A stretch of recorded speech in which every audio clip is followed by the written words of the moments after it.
Jail में रहना एक सजा और एक तरह से दीक्षा देने का कार्य है। वालिया के वाल्मीकि बनने की कहानी तो सभी ने सुनी होगी। आज आप सब अंधेरे में हैं। हो सकता है अच्छे आचरण से कल आप प्रकाश में आ जाएं। राज्य के वन, सांस्कृतिक कार्य, मत्स्य पालन और संरक्षक मंत्री सुधीर मुनगंटीवार ने उम्मीद जताई है कि यह सिर्फ जेल के बजाय एक सुधार सुविधा होनी चाहिए ताकि आप बाहर आने के बाद अच्छा काम कर सके। वह जिला कारागार में वरिष्ठ जेलर आवास और महिला व पुरुष बंदियों के लिए अलग अलग बैरक के भूमि पूजन के अवसर पर बोल रहे थे। इस अवसर पर जेल अधीक्षक अनूप कुमार कुमरे ने कहा, बाएं विभाग कार्यपालन अभियंता मुकेश तंगले, अभियंता येरगुडे, जिला योजना या समिति के सदस्य डॉक्टर मंगेश गुलवाडे, वरिष्ठ जेल अधिकारी सतीश सोनवड़े, नागेश कांबले, जेल अधिकारी महेश माली, जनरल सूबेदार महेंद्र हेरोले आदि उपस्थित थे। पालक मंत्री सुधीर मुनगंटीवार ने कहा कि यहां आवास और अन्य सुविधाओं के लिए जिला योजना समिति ने 2 करोड़ रुपए मंजूर किए हैं। 4 साल पहले जब सिस्टम का निरीक्षण किया गया था तो विभिन्न सुविधाओं के लिए 14 करोड़ रुपए का भुगतान किया गया। इससे जेल के बजाय सुधार केंद्र बनाने के लिए 33 करोड़ रुपए की मांग की गई। जेल की क्षमता 486 है और वर्तमान में यहाँ 720 कैदी हैं। इसलिए प्रशासन को क्षमता के साथ साथ सुविधाएं भी बढ़ाने के निर्देश दिए गए हैं। इसके अलावा संरक्षक मुनगंटीवार ने कहा, इसमें एक पुस्तकालय और खेल सुविधा है। हम अपने निजी खर्चे से कैदियों को पढ़ने के लिए सर्वोत्तम पुस्तकें उपलब्ध कराने के लिए तैयार हैं। सबके मन में द्वंद्व, इसलिए अच्छी और गुणवत्तापूर्ण पुस्तकें पढ़ने से मन का द्वंद्व समाप्त हो सकता है। पालक मंत्री सुधीर मुनगंटीवार ने आशा व्यक्त की कि वे इस जेल में जीवन के सिद्धांत सीखेंगे और अच्छे संस्कार की शिक्षा प्राप्त करेंगे। इस मौके पर उन्होंने जेल परिसर स्थित हजरत मखदूम शहाबुद्दीन शाह की दरगाह का दौरा और निरीक्षण किया। उन्होंने चादर चढ़ाकर दुआ भी की। इसके साथ ही जेल के नए बैरक और कैदियों के लिए नवनिर्मित अस्पताल का उद्घाटन पालक मंत्री मुनगंटीवार ने किया। नई शानदार, दमदार, स्टाइलिश टीवीएस जुपिटर 125। अब तक आपको मिला ज्यादा कंफर्ट और अब आपको मिलेगा ज्यादा से भी ज्यादा कंफर्ट और कन्वीनियंस। ज्यादा सेफ्टी कौन नहीं चाहेगा। स्टोरेज, 2 हेलमेट आराम से आ जाएंगे। पावर 125 सीसी, यानी ज्यादा से भी ज्यादा। नई टीवीएस जुपिटर 125 है ना, ज्यादा से भी ज्यादा। अपने सपनों को सच होता हुआ देखने के लिए तैयार हो जाइए इंस्पायर इंस्टीट्यूट IIT JEE के साथ। Unlock your career with inspire institute. 2024-25 के कोर्स के लिए आज ही अपना नाम रजिस्टर करें। Get early enrolment benefits as exclusive discount, priority access, personalised guidance and boost your confidence. Inspire institute आपको एक बेटर एक्सपीरियंस प्रोवाइड करता है, जो आपको क्लास 11th to क्लास 12 तक गाइडेंस देता है विदाउट एनी बैरियर, जिससे IIT JEE और नीट में सक्सेस एश्योरेंस बढ़ जाता है। हमारे टीचर्स सबसे अच्छी सर्विस और पर्सनल गाइडेंस के साथ आपकी पूरी एबिलिटीज को स्ट्रेंथन करवाते हैं। We have some of the best IITians, NITians and PhD faculties. Inspire Chandrapur का एक अकेला ऐसा इंस्टीट्यूट है जिसने JEE एडवांस में दिया है ऑल इंडिया रैंक 480। चंद्रपुर का पहला इंस्टीट्यूट जिसने दिए 1 साल में 15 MBBS selections. Join inspire institute Chandrapur to make your dreams come true. जल्दी रजिस्टर करने पे पाए 30% डिस्काउंट। तेरी कैसी? आज ही दिए गए नंबर पे कॉल करें और अपनी सीट बुक करें।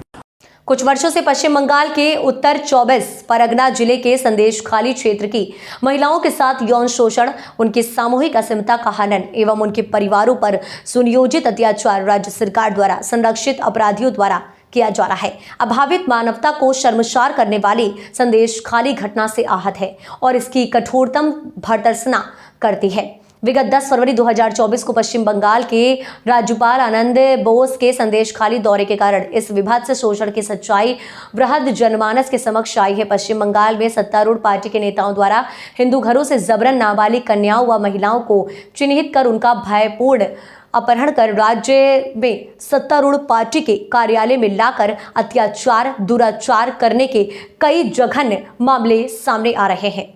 पीड़िताओं में अधिकांश महिलाएं अत्यंत पिछड़े एवं अनुसूचित वर्ग की हैं और अपने ऊपर हो रहे अत्याचार की अति से तंग आकर कई परिवार संदेशखाली से पलायन करने को मजबूर हैं। पश्चिम बंगाल राज्य की महिला मुख्यमंत्री के संरक्षण से वर्षों के शारीरिक एवं मानसिक शोषण से तंग आकर संदेशखाली की हजारों महिलाएं आज राज्य सरकार के खिलाफ आंदोलनरत हैं। चूंकि मुख्यमंत्री के संरक्षण में राज्य में सत्तारूढ़ पार्टी के नेताओं द्वारा संदेशखाली कि महिलाओं का शोषण हो रहा है और राज्य की पुलिस उचित कानूनी कार्यवाही करने में विफल रही है।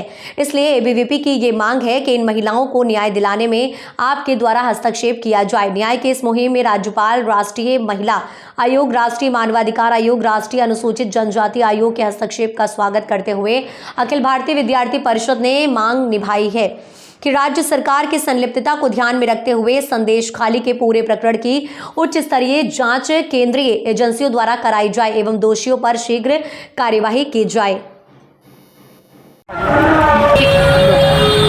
नमस्ते, पायल गिनाके, अखिल भारतीय विद्यार्थी परिषद विदर्भ प्रांत मंत्री। आपल्याला माहिती आहे, पश्चिम बंगाल म्हटलं तर आपल्याला पश्चिम बंगालचा सगळ्यात मोठा एक दुर्गा पूजा आठवते। दुर्गा पूजा म्हणजे काय, तर दुर्गा म्हणजे नारीच्या शक्तीच्या रूपाची आपण पूजा करतो। यत्र नार्यस्ते पूज्यन्ते तत्र रमन्ते देवता।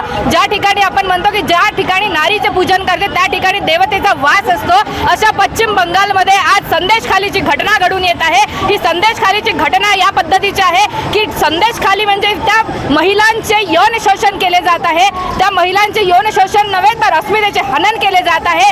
केवळ आणि केवळ कोणामार्फत होत आहे, तर तेथील महिला शासक असलेल्या टीएमसी सरकारच्या स्वतःला नेत्या समजणाऱ्या गुंड प्रवृत्तीच्या लोकांद्वारे होत आहे। त्या गुंड प्रवृत्तीच्या लोकांनी त्या समाजामध्ये जाऊन वेगवेगळ्या ठिकाणी त्या समाजामध्ये गेल्यानंतर सर्वेक्षण केलं। त्या सर्वेक्षणाच्या माध्यमातून त्यांनी महिलांना आयडेंटिफाय करून टीएमसी सरकारच्या म्हणजे सत्ताधारी पक्षाच्या ऑफिस मधून तिथे महिलांचे यौन शोषण करण्यात आले। ही घटना मानवतेला हादरवणारी घटना आहे आणि या घटनेचा अखिल भारतीय विद्यार्थी परिषद विदर्भ प्रांत तीव्र निषेध व्यक्त करते आणि या घटनेच्या दोषींवर कठोरात कठोर कारवाई व्हावी अशी मागणी करते। त्यासोबत या घटनेची सखोल जांच व्हावी ही सुद्धा मागणी अखिल भारतीय विद्यार्थी परिषद करते आहे। आणि सोबतच अखिल भारतीय विद्यार्थी परिषद पूर्ण विदर्भ प्रांतामध्ये 23 जिल्ह्यामध्ये कलेक्टरच्या माध्यमातून, तहसीलदारांच्या माध्यमातून आपण राष्ट्रपतींना निवेदन देऊन हा निषेध व्यक्त करत आहोत।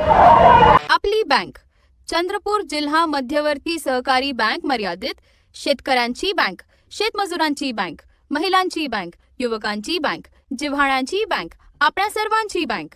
एकूण 82 शाखा व 11 पे ऑफिसेस, 5000 कोटी खेळते भांडवलाकडे वाटचाल, सुरक्षित ठेवी, त्वरित कर्ज, ठेवीवर आकर्षित व्याजदर, लॉकर सुविधा, NEFT, RTGS, IMPS, inward and ECS सुविधा, CTS, CLG, PFMS मार्फत लाभ, ATM, SMS अलर्ट व मोबाईल ATM व्हॅन, PM सुरक्षा विमा व जीवन ज्योती विमा योजना, 20 मिनिटात सोने तारण कर्ज अल्प व्याजदरात, शेती व्यवसायाकरिता सर्व प्रकारचे कर्ज, व्यवसायाकरिता कॅश क्रेडिट व प्रॉपर्टी मॉर्टगेज कर्ज, पगारदार महिलाकरिता विशेष कर्ज योजना, बचत गटाच्या माध्यमातून महिलांना अल्प व्याजदरात त्वरित कर्ज, छोट्या व्यावसायिकांना त्वरित 50,000 कर्ज उपलब्ध, FPC आणि FPO अंतर्गत कॅश क्रेडिट कर्ज योजना, नाबार्ड पुरस्कृत योजना आणि इतर सर्व शासकीय योजनांसह खूप काही। आजच जवळच्या शाखेत भेट देऊन कर्ज योजनांचा लाभ घ्या। चंद्रपूर जिल्हा मध्यवर्ती सहकारी बँक मर्यादित, चंद्रपूर।